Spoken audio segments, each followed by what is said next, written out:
Bura prezident administrasiyasının sabiq rəhbəri Ramiz Mehdiyevin dəbdəbəli villasıdır. Statinfonun əldə etdiyi məlumata görə Qəbələnin mərkəzində, dağın ətəyində sıx meşəlikdə yerləşən bu villa kənardan balaca görünsə də əslində rayondakı ən böyük villadır.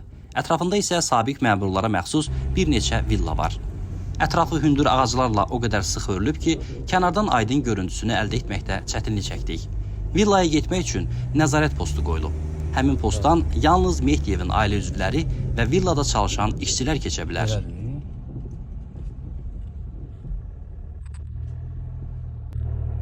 Elə yol yoxdur.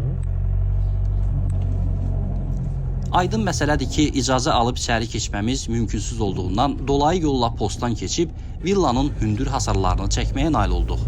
Təqribən 200 metr irəliyib dağın ətəyi ilə yuxarı qalxdıq.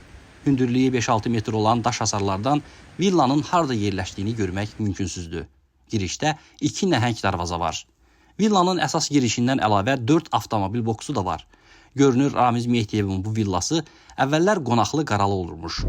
Aldığımız məlumata görə Ramiz Mehdiyev sonuncu dəfə ötən il istirahətə gəlib.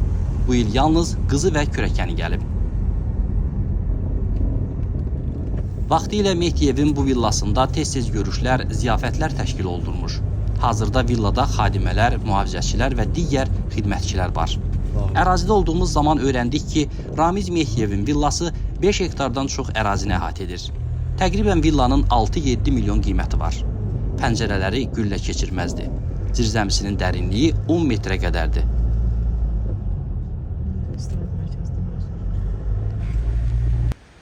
Məlumata görə villa dağın ən ucqar nöqtəsindən belə mühafizə olunur. Villanın tikintisi üçün xüsusi olaraq Avropadan tikinti mütəxəssisləri gətirilib. Villanın arxa tərəfi birbaşa meşəyə açılır.